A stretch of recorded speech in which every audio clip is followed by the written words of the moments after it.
ஓம் சாயிரா சாயிரா ஓம் சாயிரா சாயிரா ஓம் சாயிரா சாயிரா அன்பே சாயிரா பேரன்பே சாயிரா அகிலம் தளிக்க ஆத்மா விழிக்க அனுதினம் சாயிரா எங்கள் அன்பே சாயிரா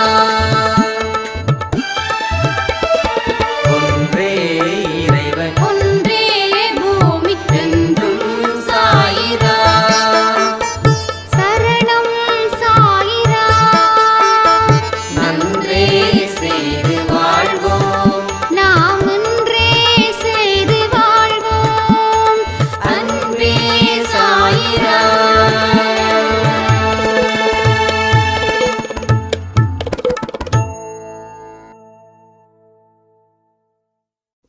ஏன் அன்பு குழந்தையே, வாழ்க்கையில் உனக்கு எப்பொழுதும் துன்பங்கள் மட்டுமே இருக்கிறது என்று புலம்புகிறாய்.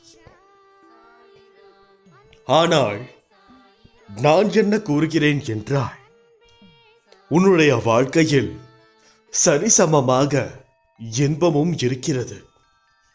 ஆனால் இன்பத்தை விட துன்பம் மட்டும்தான் உன் கண்ணிற்கு தெரிகிறது என்று கூட கூறலாம்.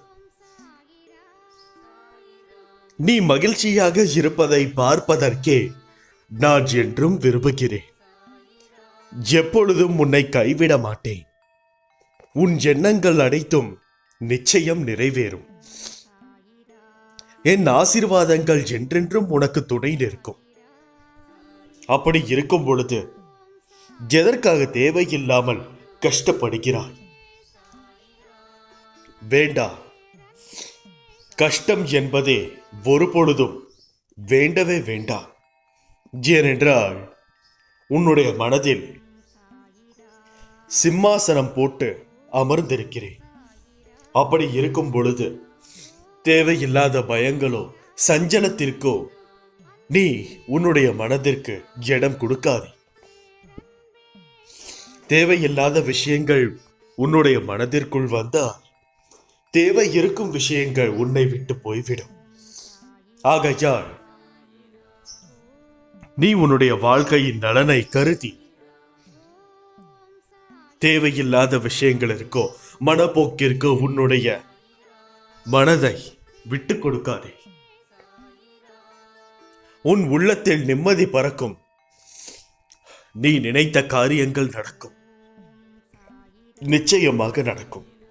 நான் நடத்தி காட்டுகிறேன். எந்த சூழ்நிலையிலும் நான் உன்னை கைவிடவே மாட்டேன். இது சத்தியம்.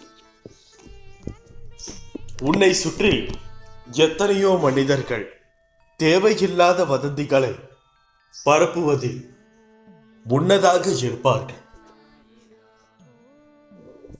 எதற்கு? உன்னிடம் சில ஆசை வார்த்தைகளை காட்டி உன்னை மாய வலையில் லைத்துக் கொள்ள எத்தனையோ பேர் துடிப்பார்கள். நீ எதற்கும் இடம் கொடுக்காமல் என்னுடைய குழந்தையாக இருப்பதனால் உன்னுடைய கடமைகளை நீ எப்பொழுதும் சிறிதளவும் அஞ்சாமல் நீ செய்து கொண்டே இருக்க வேண்டும். ஏனென்றால் மனிதன் கவலையை நினைத்தோ துக்கத்தை நினைத்தோ துன்பத்தை நினைத்தோ ஒரே இடத்தில் அமர்ந்து விட்டாய். இங்கு உள்ள யாராலும் நிம்மதியாக உறங்க முடியாது. அந்த கணக்கில் நான் உன்னையும் கூறுகிறேன். என்னவென்றால், உன்னை சுற்றி இருக்கும் துன்பங்களை மறந்துவிட்டு இன்பங்களை தேட ஆரம்பிக்க இன்று முதல் தொடங்கு.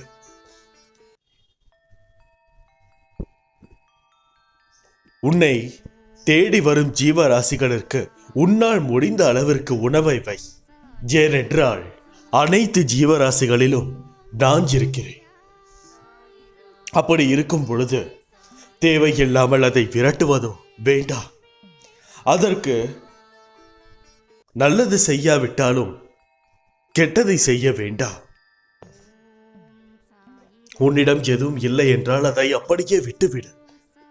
தேவையில்லாமல் அதை அடித்து துன்புறுத்தி அதை விரட்டுவது என்பது வேண்டாம்.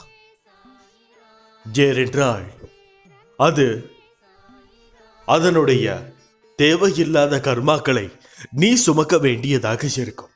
ஆனால் நீ கூறுவாய், இல்லை, எனக்கு என்னுடைய அப்பா இருக்கிறார், அவர் என்னுடைய கர்மாக்களை தாங்கிக் கொள்வார் என்று.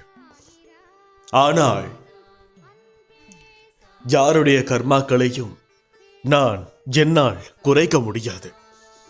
என்னால் தாங்கிக்க கொள்ளதான் முடியுமே தவிர குறைக்க முடியாது. அவரவர் செய்த தப்புகளுக்கும் தண்டனை உண்டு. அது கர்மாவின் மூலம் எத்தனை ஜென்மம் எடுத்தாலும் நீங்கள் அனுபவித்துதான் ஆக வேண்டும். என்னிடம் வந்தால் அதனுடைய தாக்கம் மட்டும்தான் குறையுமே தவிர கர்மாக்கள் குறையாது. அதனால் உங்களுடைய வார்த்தைகளை வெளியில் உபயோகிக்கும் போதும் உங்களுடைய செயல்களை நீங்கள் பிறரிடம் காட்டும் பொழுதும் மிகவும் பொறுமையாக, அந்த இறைவன் உங்களை கண்காணித்துக் கொண்டுதான் இருக்கிறான் என்பதை மனதில் வைத்துக் கொண்டு உங்களுடைய ஒவ்வொரு செயல்களையும் செய்ய தொடங்குங்கள். உங்கள் துயரங்கள் அகலும்.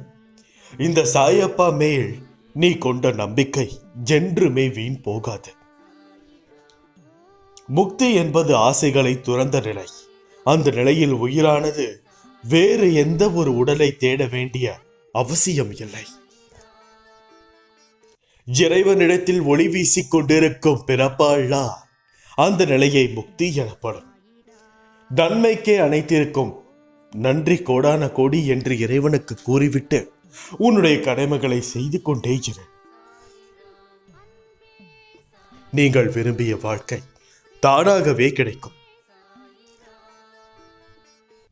நல்ல உடல்நலம், நீண்ட ஆயுள், உயர்ந்த புகழ், நிறைந்த செல்வம், மேன்மையான மெய்ஞாயம், அஷ்ட ஐஸ்வர்யங்களையும் சகல ஞானமும் பெற்று சீரும் சிறப்புடன் நீ வாழப் போகிறாய். பயப்படாதே, நான் உனக்கு துணை நிற்கிறேன். தேவையில்லாத பயம் வேண்டாம். வருவது வரட்டும், நடப்பது நடக்கட்டும், எதுவானாலும் எமக்கு துணை என்னுடைய அப்பா இருக்கிறார் என்ற உன்னுடைய அந்த விஷயம் உன்னுடைய மனதில் நெத்திப்பொட்டில் ஆணி அடிப்பதைப் போல மிகவும் சரியான இடத்தில் உன்னுடைய மனதில் அதை வைத்துக் கொண்டு உன்னுடைய வாழ்க்கைக்காக நீ போராடத் தொடங்கு. நீ எதற்கும் பயப்படாதே. என் கை எப்போதும் உன்னை காக்கும். விரைவில் மேலோங்கி உன்னை பார்த்து நகைத்தவர்களுக்கு முன்னிலையில் நிமிர்ந்து பார்க்க உன்னை செய்வேன். பலன் சீக்கிரம் கிடைக்காமல் இருக்கலாம், ஆனால் நிச்சயம் கிடைக்கும். வாழ்க்கையில் எல்லா நாளும் ஒரே மாதிரி இருக்காது. ஒரு நாள் சந்தோஷமாக இருக்கும், இன்னொரு நாள் ஏதோ ஒன்றை இழந்தது போல் தோன்றும்.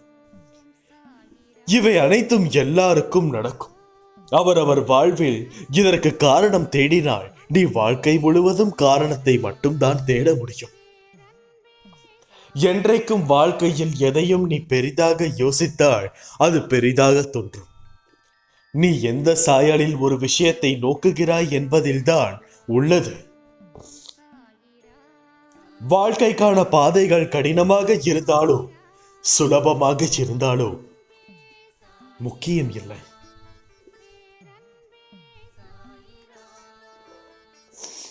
சரியான பாதையில் இருக்கிறதா என்பதுதான் முக்கியம். வாழ்க்கைக்கான பாதைகள் எப்படி வேண்டுமானாலும் இருக்கலாம். அனைத்தையும் சகித்துக் கொண்டு போக தெரிந்து கொள்ள வேண்டும். உன்னை காப்பேன், உன் குடும்பத்தையும் பாதுகாப்பேன். உன்னை யாராவது தப்பாக பேசினாலோ கீழ்த்தரமாக நடத்தினாலோ உன்னை பற்றி இல்லாததும் பொல்லாததும் சொன்னாலோ நீ அவர்களிடம் போய் சண்டை போடாதே. மனதிலும் அதை நினைக்காதே. அவர்களுக்கு எங்கே எப்படி பதில் சொல்ல வேண்டுமோ அப்படி நான் உனக்காக பதில் சொல்லி அவர்களுக்கு புரிய வைப்பேன். இது சத்தியம். உன்னை காப்பேன் என்ற அந்த ஒரு நிலை வந்து விட்டால் யார் யாருக்கு எந்தெந்த இடத்தில் எப்படி எப்படி தக்க பதில் கொடுக்க வேண்டுமோ அது என்னுடைய பொறுப்பு. அதை நீ எடுத்துக்கொள்ள வேண்டாம். யார் யாருக்கு என்ன செய்ய வேண்டும், எப்படி செய்ய வேண்டும் என்பது எனக்கு நன்றாக தெரியும். ஏனால் உன்னை விட உன்னை பற்றி புறம் பேசியவர்களை பார்த்தவன் நான் தான். அப்படி இருக்கும் பொழுது உனக்கு தெரியாத சில கணக்குகள் கூட எனக்கு தெரியும். தைரியத்தை இழக்காதே. நான் இருக்கிறேன். எதுவும் நடக்காது. கடவுள் கவலை இல்லாத வாழ்க்கையை யாருக்கும் தருவதில்லை. ஆனால் கவலையை தாங்கும் மன வலிமையை கேட்டால் அவர் தருவார். என்னை பற்றியே கேட்டும் ஆலோசித்தும் என்னிடம் விருப்பம் கொண்டுள்ளவர்களுக்கு அசாத்தியம் என்பது இருக்காது. என் பரிபூரண அன்பும் ஆசீர்வாதமும் அன்பும் பெற்ற என் செல்ல பிள்ளை நீ. இப்படிக்கு போன் சாயப்பா. அல்லாஹ் மாலிக். என் அன்பு குழந்தையே, வாழ்க்கையில் எல்லாவற்றிற்கும் உணர்ச்சி வசப்படுதல், அழுதல் ஆகியவைகளால் உனக்கு எந்த வகையிலும் அது உதவி செய்யாது. எல்லாம் நன்மைக்கே என்று எடுத்துக்கொள். சாய்பாபா என்பவர் யார்? அவர் எப்பேற்பட்ட அவதாரம்? அவரிடம் எவ்வாறு பக்தி செலுத்த வேண்டும் என்பதை பற்றி ராதாகிருஷ்ண சுவாமிஜி என்பவருக்கு அவரது ஆன்மீக குருவான பூஜ்ய ஸ்ரீ நரசிம்ம சுவாமிஜி அருளி போதித்த உரை. அமைதியாய் அமர் என்னும் சாய்பாபாவின் அறிவுரையை என்றும் மறக்காதே. பொறுமை, பொறுமை, காத்திரு. இந்த பொறுமை இறுதியில் கனி தரும். முதலில் சாய்பாபாவின் பாதார விந்தங்களில் கவனம் வை. பின் அப்படியே மேல் நோக்கி கவனத்தை கொண்டு போ. சாய்பாபா பொன்னுடலின் ஒவ்வொரு பாகமாக கவனத்தை குவித்தபடி தியானித்து இறுதியில் அத்திருவுரும் முழுக்கவும் நினை. இப்படியே அவதார திருவுருவின் கீழிருந்து மேலிருந்து கவனித்துக் கொண்டே இருக்க வேண்டும். ஆனால் முழு விடுதலை தேவை என்ற ஒரே நோக்கத்தோடு மனம் முழுவதையும் பாபாவின் பாதார விந்தங்களில் மட்டுமே குவித்து வைத்து பிரார்த்தி. அந்த இறைமகானரின் முழு கருணையும் உனக்கு கிடைக்கும். முழு ஆனந்தம், சச்சிதானந்தம் உன்னை மேவும். பிரம்மாவுக்கும் விஷ்ணுவுக்கும் சிவனுக்கும் சாய்பாபாவுக்கும் வித்தியாசம் கிடையாது. சாய்பாபா என்னும் பரிசுத்தமான மாசுமறுவற்ற எங்கும் நிறைந்த ஒரு பரபிரம்மத்தில் மும்மூர்த்திகளையும் ஒருங்கே நீ காணலாம். கட்டுப்படுத்தி பூட்டி மறைத்து வைக்காமல் அவருக்குள் இருக்கும் ஆனந்தமயமான இறைமையை அங்கேதானபடி எங்கெங்கிலும் காட்டி ஆடிக்கொண்டிருக்கிறார் சாய்பாபா. இது உன் நினைவில் இருக்கட்டும். நிஜ சாதுக்களும் சந்நியாசிகளும் அப்படி எங்கும் நிறைந்துள்ள அந்த ஆனந்த தாண்டவத்தை கண்குளிர காணுவதிலேயே ஆனந்தமடைந்து கொண்டிருக்கின்றனர். நீயும் அதை முழுமையாக உணரலாம். அவரது பாதங்களுக்கு வந்து முழுமையாக அடைக்கலம் அடைந்து விடுவோருக்கு அவரது கருணை மழையை கடுங்காவது பொழிந்து தள்ளுவார். சாய்பாபா தான் உன் தாய். அவளுக்கு உன் பசி தெரியும். ஊட்டுவார். ஆன்மீக பசியெடுத்து கதறும் உன் கூக்குரலை, பசியில் அழும் குழந்தையின் ஏக்கங்களை புரிந்து கொண்டு உடனே தீர்க்கும் தாயாய் வந்து அவர் தீர்த்து விடுவார். ஆனால் ஒன்றினை மட்டும் மனதில் எழுதிக்கொள். மிக உயர்ந்த ஆன்மீக பலாபலன்களை எட்ட வேண்டும் என்றால் எல்லா வகையிலும் பரிசுத்தத்தை கடைபிடித்து ஒழுகாது முடியாது. ஆகையால் இதுதான் சாய்பாபா. வாழ்க்கையில் எல்லாவற்றிற்கும் அவரை வைத்து முடிவு செய்ய வேண்டும் என்று மனதில் ஊக்கமாக தெரிவித்துக் கொள். நீ எங்கு இருந்த போதும் உன்னுள் இருக்கும் கவலைகளை வெளிக்காட்டிக் கொள்ளாமல் உதடுகளில் புன்னகையுடன் இருக்கிறாய். அது தரும் நம்பிக்கையை வேறு எதுவும் தராது என்று இருக்கிறாய். சுற்றி உள்ளவர்களையும் மகிழ்ச்சியுடன் இருக்க செய்கிறாய். விடியலுக்காக காத்திருக்காமல் சுற்றியுள்ள மற்றவர்களின் விடியலுக்காக துணையாக இருக்கிறாய். உன்னை அவமதிப்பவரை கண்டு ஒருபோதும் விரக்தியடையாமல் இருக்கும் நீ அவர்களே வியக்கும் வண்ணம் வளர்ந்து அவர்கள் முன் வந்து நிற்பாய். என் கண்மணியே, என் கருணை பார்வை உன் மீதே எப்போதும் இருக்கிறது. பயமின்றி உன் இலக்குகளை நோக்கி போய்கொண்டே இரு. என்னை வணங்கும் முன்னை நான் எப்போதும் கைவிட மாட்டேன். கவலைப்படாதே, நீ கேட்ட வாழ்க்கையை நிச்சயம் உனக்கு தருவேன். அந்த வாழ்க்கை தானாகவே உன்னிடம் வந்து சேரும். இது சத்தியம். உன் காத்திருப்பு என்றும் வீண் போகாது. உனக்கானதை நிச்சயம் உன்னிடத்தில் கொண்டு வந்து சேர்ப்பேன். உனக்கானதை நான் படைத்து விட்டேன். அது உனக்கு மட்டுமே சொந்தம். கவலைப்படாமல் சந்தோஷத்துடன் இரு. நான் உன்னிடம் பல தடவை சொல்லிவிட்டேன். நான் உன் கனவில் தோன்றி கூறியது அனைத்தும் உண்மை என்று. ஏனோ நீ தடுமாறிக்கொண்டு இருக்கிறாய். கஷ்டங்கள் வருவது எல்லாம் சகஜம். ஆனால் நீ அதில் நான் கூறியதை நினைவில் கொண்டு இருந்தால் உன் கஷ்டத்தை நானே தீர்ப்பேன். உனக்கான பொருள் உன்னிடம் வரும். நான் அதை முடிவு செய்து விட்டேன். இனி யாராலும் அதை மாற்ற முடியாது. உன் கைக்கு வர தாமதமாகுமே தவிர நான் எழுதியதை மாற்றி எழுத எவராலும் முடியாது. என் பூஜையின் மட்டுமே கவனத்தை செலுத்து. உன்னை சுற்றி உள்ள பிரச்சனைகளை நான் பார்த்து கொள்கிறேன். உன்னை சுற்றி இருப்பவர்கள் திடீரென தாழ்ந்து போகும் போதும் விழும்போதும் அழும் போதும் அது அவர்கள் கர்மாவினால் வந்தது என்பதை உணர்ந்து அமைதியாக இரு. எதை பார்த்தும் நீ பயப்படாதே.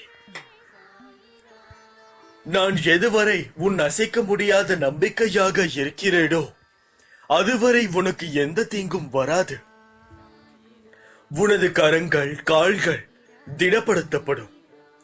உன்னை நம்பி வருபவர்கள் யாராக இருந்தாலும் மனப்பூர்வமாக உதவி செய். திரும்ப வரும் என பலனை எதிர்பார்க்காதே. உன்மேல் பொறாமை உள்ளவர்களை பார்த்தும் உனக்கு விரோதமாக பேசித் திரிப்பவர்களை பார்த்தும் நீ பயப்பட தேவையில்லை. என்னை மீறி ஒரு தூசியும் உன்னை நெருங்க முடியாது. எப்போதும் திருப்தி உள்ளவனாக இரு. சஞ்சலத்திற்கோ கவலைக்கோ எப்போதும் இடம் கொடுக்காதே. நீ துவாரகமாயின் குழந்தை. துவாரகமாயின் நிழலில் வாழ்பவர் சுகத்தையும் சாந்தியையும் அளிக்கும் சிம்மாசனத்தில் உட்கார்ந்தவர் ஆகிறார். உன்னை நினையாமல் ஒரு நொடியும் கழிவதில்லை. நான் உன்னை பார்த்து கொண்டே இருக்கிறேன்.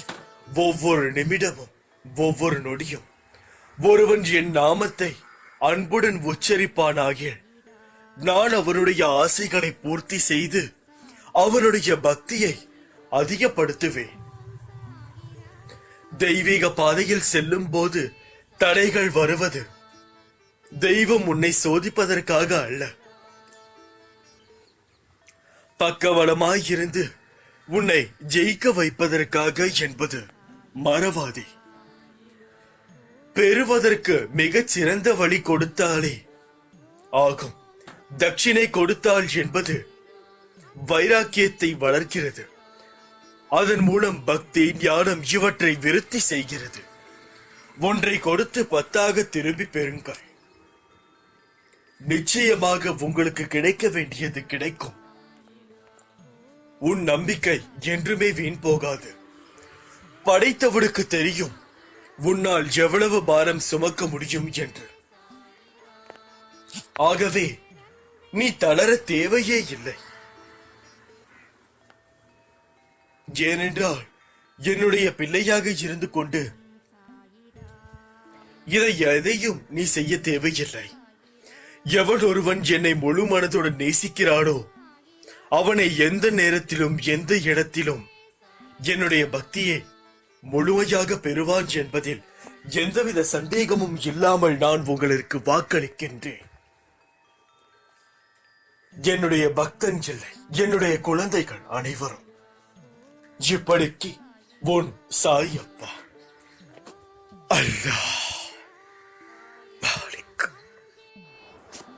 என் அன்பு குழந்தையே, விரைவில் உன் பிரச்சனைகளை தீர்த்து உன் வாழ்வில் நிம்மதியையும் மன அமைதியையும் அளிப்பேன். கவலைகள் விலகும். சாய் தர்பாருக்கு யார் வேண்டுமானாலும் வரலாம். இங்கு வருவதற்கு எவருக்குமே தடை கிடையாது. சிட்டுக்குருவியின் காலில் நூலை கட்டி இழுப்பது போன்று ஸ்ரீ சாய்பாபாவே அவரின் ஆதீனத்திற்கு உங்களை இழுத்து கொண்டார். உடலாலும் வாக்காலும் மனதாலும் 5 பிராணன்களையும் புத்தியையும் உறுதியுடனும் பணிவுடனும் பாபாவின் ஆதீனத்தினால் மொத்தமாக விட்டு விடுங்கள். இவ்வாறு பாபாவிடம் சரணடைந்த பிறகு எதை பற்றியும் கவலை கொள்ள தேவையில்லை. உங்களுடைய கவலைகளும் விலகும். உன் வாழ்க்கை மிகவும் கடினமாக போய்கொண்டிருக்கிறது, எனக்கு தெரியும். பொறுமை, நம்பிக்கையோடு இரு. நீ என்னை வணங்குகிறாய்.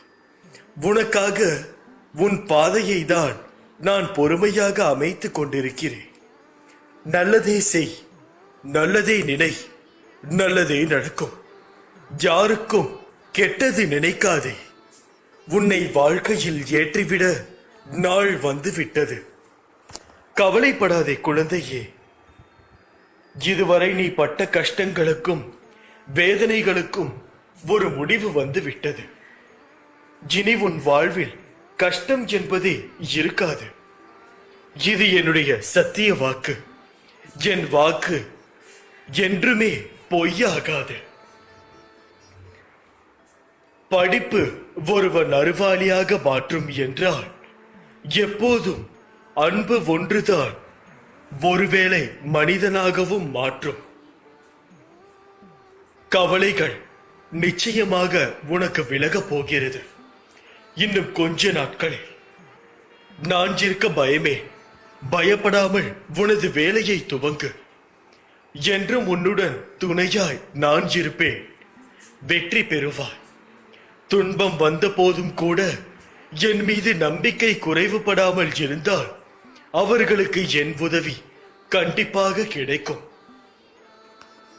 கஷ்டம் வரும்போது கலங்காதே. என்னை நினைத்துக்கொள். நான் பார்த்துக் கொள்கிறேன் மகளே. உன்னை வாழ்வில் உயர்த்துவதே எனது கடமை. எதுவாக இருந்தாலும் என்னிடம் சொல்லி செயல்படு. எதுவும் என்னை மீறி நடக்காது. உன்னை வாழ வைப்பது என் பொறுப்பு. மனமே, தைரியத்தை இழந்து விடாதே. என்னிடம் நம்பிக்கை கொள். கலங்குவதால் என்னிடம் இருந்து நீ துவாரகமாகி தூரமாகி விடுகிறாய். என் மேல் நம்பிக்கை இருந்தால் என்னால் உனக்கு முடியாத காரியம் என்று எதுவும் இருக்க முடியாது. யாரேனும் உனக்கு துன்பம் கொடுக்கட்டும், பொறுத்துக்கொள். பின்வரும் இன்பம் பெரிதாக இருக்கும் என்பதை மறவாதே. என்னுடைய வாக்கு வெறும் சொற்கள் அல்ல, பிரம்மதேவன் எழுதும் தலையெழுத்துக்கு சமம். மனிதனுடைய கர்ம வினையின் பலன்களையும் தடுத்து நிறுத்தும் சக்தி வாய்ந்தவை. பயமே தேவையில்லை உனக்கு. ஏனென்றால் நீ இந்த துவாரகமாயின் குழந்தை. உன்னிடத்தில் நான் எல்லாம் எடுத்துக்கொள்வேன், பிறகு 100 மடங்கு பலன் தருவேன். இதுதான் என்னுடைய அன்பான வார்த்தைகள். நான் இங்கே இருக்கும்போது ஏன் பயப்படுகிறாய்? என்னை கூப்பிடு, நான் வருவேன். எந்த லட்சியத்தை அடைய நினைக்கிறாயோ அதை மனதில் கொண்டு செயல்படு. ஒரு நாள் கண்டிப்பாக அது உன்னை வந்து சேரும். அதுவரை எதற்கும் மனதில் கஷ்டப்பட்டு கொண்டிருக்காதே. இருப்பதை கொண்டு சந்தோஷமாக வாழ்ந்து கொள். உனது எண்ணங்களை ஒருநிலைப்படுத்தி நம்பிக்கையோடு உன் கடமைகளை செய். நிச்சயம் நீ எதிர்பார்த்த அளவுக்கு மேல் உன் விருப்பங்கள் நிறைவேறும். ஏனென்றால் அதுதான் உன் சாயின் வார்த்தைகள். உங்கள் மன பிரார்த்தனைகள் எனது காலடியில் வைத்து விடுங்கள். நான் தான் உங்களுடைய பாகன், வழிகாட்டன். ஆகையால் உங்கள் வாழ்வில் ஒளியேற்ற போவன் நான் மட்டுமே. நீ எதையெல்லாம் இழந்தாயோ அதைவிட அதிகமாக உன்னை வந்து சேரும். நீ வாழ்வில் முன்னோக்கி மகிழ்ச்சியாய் செல்லும் காலம் வந்து விட்டது. நம்பிக்கையோடு நான் கூறும் வார்த்தைகளை பின்பற்று. இது உன் தாயும் தந்தையுமான சாய் வாக்கு. நான் தான் நீ, நீதான் நான். இனி வரும் காலம் உனது கை ஓங்கி நிற்கப் போகிறது. உன்னை தேடி சிலர் அவர்களை அறிமுகப்படுத்திக் கொள்ள முன் வருவார்கள். நோய்களில் இருந்தும் கடன் சுமைகளில் இருந்தும் விரைவில் நிவாரணம் கிடைக்கும். யாரிடமும் கருத்து வேறுபாடு கொள்ள வேண்டாம். எவன் ஒருவன் இறைவன் தன்னை காண்கிறான் என்பதை உணர்கிறானோ அவன் வழி தவறியதில்லை. அதே போல்தான் உங்களையும் கூறுகின்றேன், வழி தவறாதீர்கள். தீவிரமான கணபதி பக்தை ஒருத்தி இருந்தாள். அவள் தீராத தலைவலியால் அவதிப்பட்டு வந்தாள். எத்தனை மருத்துவம் பார்த்தும் அவளது தலைவலி நோய் தீர்க்கவில்லை. அவள் பாபாவை பற்றி கேள்விப்பட்டு ஒரு நாள் பாபாவிடம் ஓடோடி வந்து, பாபா, மருத்துவம் என் தலைக்குடைச்சலோடு தோன்றிவிட்டது. தாங்கள்தான் மாமருந்து, தாங்களே கருணை புரிய வேண்டும் என்று வேண்டினாள். பாபா கருணையுடன் அவளுக்கு தன் கரங்களால் உதியை அள்ளி கொடுத்தார். உதியை வாங்கி தலையில் அணிந்து கொண்ட மறுநிமிடமே அவள் தலைவலி பறந்து விட்டது. பாபாவிடம் கண்ணீர் மல்க கைகோப்பி அவள் நன்றி சொன்ன போது, பாபாவோ, அம்மா, நீ கொடுத்த எத்தனை நெய்வேத்தியங்களை தினமும் தொந்தி புடைக்க உண்டிருக்கிறேன், உனக்காக இது கூட செய்ய மாட்டேனா என்றார் அன்புடன். பாபா, நான் தங்களை முதல் முறையாக இப்போதுதான் பார்க்கிறேன். அப்படி இருக்க தொந்தி புடைக்க எப்படி தினமும் நைவேத்தியம் தந்திருக்க முடியும் என்று கேட்டாள். அதற்கு பாபா, அம்மா, உள்ளன்புடன் நீ பூஜித்து கணபதியாக, சிவனாக, சத்தியநாராயணாக இருந்தாலும் அது என்னையே வழிபட்டதாகும் என்று கூறினார். மெய் சிலிர்த்து போன அவள் அன்று முதல் பாபாவின் பிள்ளையாக மாறிவிட்டாள். ஆகையால் அவரை நம்பி முழு மனதுடன் நீங்கள் கேட்டால் நிச்சயம் தருவார். பில்லி, சூனியம், ஏவல், பேய், பிசாசு இவை எதுவும் என் பக்தனை தொடவிட மாட்டேன். உன் வீட்டை நான் பாதுகாத்து நிற்கின்றேன். நீ எதற்கும் அஞ்ச வேண்டாம். அஞ்சவும் தேவையில்லை. எந்த ஒரு சூழ்நிலையிலும் கவலை கொள்ளாதே, பயப்படாதே. அப்படிப்பட்ட நிலையில் நீ என்னை மனதார நினைத்துக்கொள். அனைத்துமே மறுகணமே ஓடோடிவிடும். ஒருவன் என் நாமத்தை அன்புடன் உச்சரிப்பானாகில் நான் அவருடைய ஆசைகளை பூர்த்தி செய்து அவனுடைய பக்தியை அதிகப்படுத்துவேன். நல்லது நடக்கும். காத்து கொண்டிரு. நிச்சயமாக நல்லது நடக்கும். பயம் என்பது உன்னை விரட்டும் ஒரு சக்தி. அந்த சக்தியை கண்டு அஞ்சி விடாதே. ஏனென்றால் நீ பயப்பட அது உன்னை ஆட்கொள்ளும். நீ என்னுடைய பிள்ளை என்று உரக்க கத்தி சொல். பயம் விட்டு ஒழியும். எந்த ஒரு சாத்தானாக இருந்தாலும் அடக்கடித்து ஓடிவிடும். அப்படிப்பட்ட குழந்தை நீ. இந்த துவாரகமாயின் குழந்தை. துவாரகமாயின் குழந்தைகள் எவரும் வாழ்க்கையில் தோற்றதாக சரித்திரமே இல்லை. அப்படி இருக்கையில் உன்னை மட்டும் தோற்று போக விடுவேனா? நிச்சயம் இல்லை. என் பரிபூரண அன்பும் ஆசீர்வாதமும் அன்பும் பெற்ற என் செல்ல பிள்ளை நீ. இப்படிக்கு உன் சாய் அப்பா. அல்லாஹ். என் அன்பு குழந்தையே, சிக்கல்களில் சிக்கிக் கொண்டாயா? வாழ்க்கையே வெறுத்து போய்விட்டதா? உன்னுடைய பிரச்சனை எதுவாக இருந்தாலும் என்னுடன் நீ ஒரு 10 நிமிடம் முழுமையாக கேள். முழுமையாக பேசு. வாக்குவாதம் செய் என்னுடன். அப்பொழுதுதான் உன்னுடைய பிரச்சனை என்னவென்று எனக்கு முழுமையாக தெரியும். தேவையில்லாமல் உன்னை நீயே வருத்திக் கொள்வதால் யாருக்கும் எந்த பயனும் இல்லை. நிச்சயமாக. ஏனென்றால் அப்பேற்பட்ட பிரச்சனைகளில் சிக்கிக் கொண்டு ஒண்ணுமே இல்லாத ஒரு பிரச்சனைக்கு நீ வருந்திக் கொண்டு இருப்பதை கண்டால் என்னுடைய மனம் குழப்பமடைகிறது. அதற்கு மேல் வருத்தமாகிறது.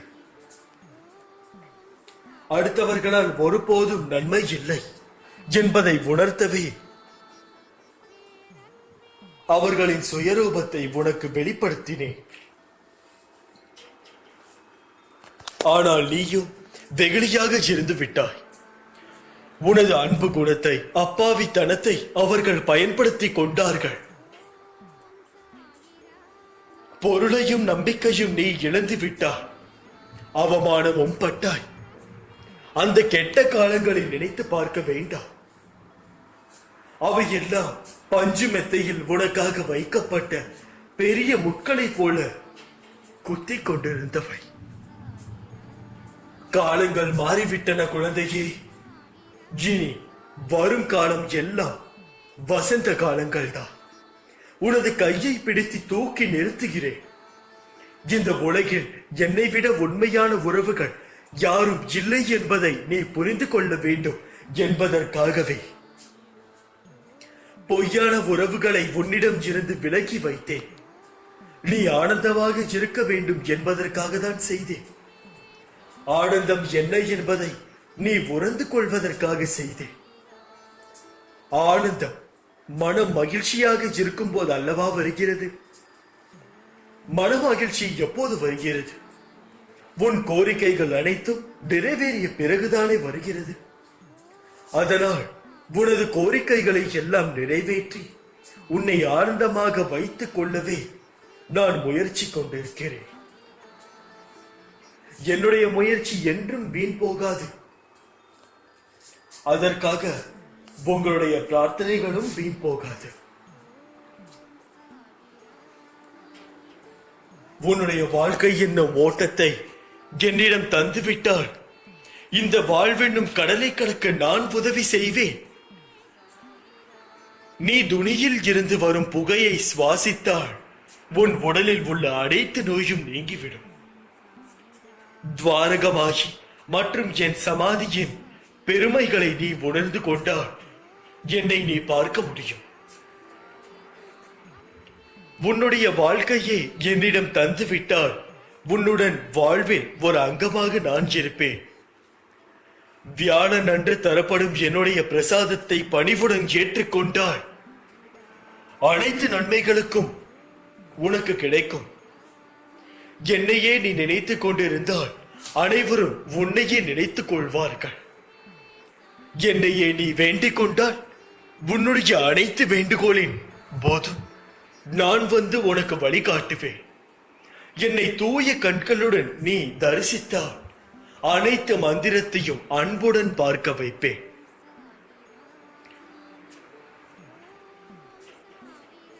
என்னுடைய ஆரத்தி பாடல்களை கைத்தட்டி நீ வரவேற்றால் அனைத்து மதத்தினரையும் உன்னை அன்புடன் பார்க்க வைப்பேன். என்னை ஊதுபத்தி புகையில் இருந்து வெளிவருவதாக கருதி பார்த்தாயானால் எந்த இடத்திலும் வரும் புகையிலும் என்னை நினைக்க வைப்பேன். பயம், கவலை, விரக்தி உன்னை ஆட்கொள்ளாமல் பார்த்துக்கொள். இவை என்றுமே உனது வளர்ச்சிக்கு தடையாக இருக்கும் என்பதை நினைவில் கொள். காலம் பொன் போன்றது. அந்த நேரத்தை தேவையற்ற சிந்தனைக்கும் கவலைகளுக்கும் இடமளித்து வீணளிக்காதே. உன் நம்பிக்கை வீண் போகாது. உன்னை சுற்றி அமைந்து நடக்கும் அனைத்து கஷ்டங்களும் அனைத்து விஷயங்களும் எல்லாம் எனக்காகவே நான் அனுமதித்தே வருகிறது. என்னை பார். இப்போது உன் சோகம் போய்விட்டதா? போய் எல்லாரிடமும் சொல், என் சாயப்பா இருக்கும் வரை எனக்கு எந்த கவலையும் இல்லை என்று சொல். உன்னை தவிர வேறு கதி எனக்கில்லை என்று என் முன் சரணாகதி அடைந்து கொள். என் பாதம் உன் வீட்டில் என்றும் இருக்கிறது. உனது எண்ணங்கள் அனைத்தும் நிறைவேறப் போகிறது. யாரும் இல்லையே, எல்லாம் தவறாக நடக்கிறது, என்ன செய்வது என்று நினைக்காதே. உன் அப்பா நான் இருக்கவே. உனக்கு யாரும் துணையில்லை என்று சொல்பவரிடம் நெஞ்சை நிமித்தி கூறு, என் அப்பா சாய் இருக்கிறார் என்று. நிறைவாக இருக்க வேண்டும். எனக்கு படையல் போடுவதை விட பசித்தவனுக்கு உணவு கொடு. அதை நான் 10 மடங்காக பெற்றுக்கொள்வேன். ஏனென்றால் பசியில் வாடும் அனைத்து ஜீவராசிகளுக்குள்ளும் நான் இருக்கிறேன். பசி என்று வருபவனுக்கு முதலில் உணவு அளித்து அவனை நிம்மதிப்படுத்து. அந்த நிம்மதியில்தான் நிஜமான இறைவன் வாழ்கிறார். ஒரு ஏழையின் சிரிப்பில்தான் இறைவன் மனம் குளிர்கிறார். அப்படி இருக்கையில் பசியோடு வருபவனுக்கு மூந்தி முகத்தை சுழித்துக் கொண்டு நீ செல்வதும், உன்னை சுற்றியுள்ளவர்களுக்கு நீ மனதார காயப்படுத்துவதும் எல்லாம் மிகவும் தவறான விஷயம். அவர்கள் ஏதோ ஒரு தப்பு செய்திருக்கட்டும், அதை அனைத்தும் விட்டுவிடு. இப்போது அவர்கள் யார் என்பதை யோசித்துப் பார். சாதாரண ஒரு மனிதன்.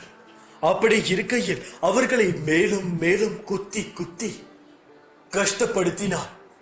அவர்கள் என்ன ஆவார்கள் என்பதை யோசித்துப் பார். ஒரு சிலர் நீங்கள் எவ்வளவுதான் அவர்களை கஷ்டப்படுத்தினாலும் அவர்கள் அதை வெளிக்காட்டாமல் சிரித்துக் கொண்டே பிறகும் உங்களிடமே வருவார்கள். அவர்கள் எல்லாம் நிஜமாகவே இறைவனுடைய பிள்ளைகள். அப்படி இருக்கையில் நீங்கள் அவர்களை மேலும் மேலும் கஷ்டப்படுத்திக் கொண்டே இருந்தீர்கள் என்றால் உங்கள் வாழ்வில் கஷ்டம் ஒன்றுதான் இருக்கும். அதை நினைவில் வைத்துக் கொள்ளுங்கள். ஏனென்றால் இந்த உலகம் என்பது உருண்டை. அப்படி இருக்கையில் ஒரு பந்தை எடுத்து நீங்கள் செவுரில் வீசினால் கூட அது திருப்பி உங்களிடம்தான் வரும். அதே போல்தான் உங்களுடைய கர்மாவும். நீங்கள் என்ன செய்கிறீர்களோ அதுவே 2 மடங்காக உங்களுக்கு திரும்ப கிடைக்கும். அப்படி திரும்ப கிடைக்கும் போது உங்களுக்கு அதை ஆட்கொள்ள, எதிர்கொள்ள ஒரு தக்க தைரியமும் மனபலமும் இருந்தால் நீங்கள் தாராளமாக தவறு செய்யலாம், கஷ்டப்படுத்தலாம், புண்படுத்தலாம். ஏனென்றால் அனைவருக்கும் அன்பானவர்கள் என்று ஒருத்தர் இருப்பார்கள். பெற்றோர்களை தவிர்த்து மனிதனின் மனது என்பது மிகவும் குரங்கு குணம் கொண்டவள்.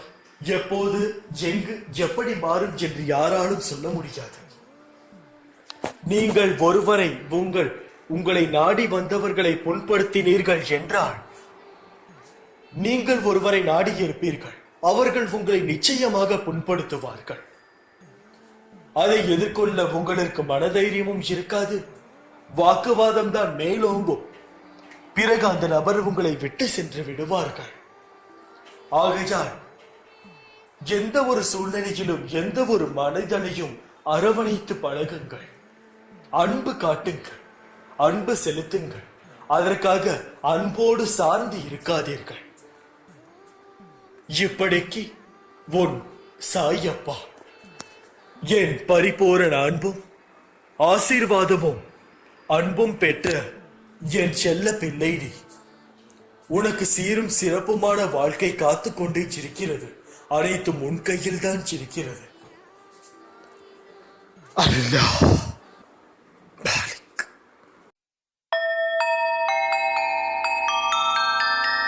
ஓம் சாயிரா சாயிரா ஓம் சாயிரா சாயிரா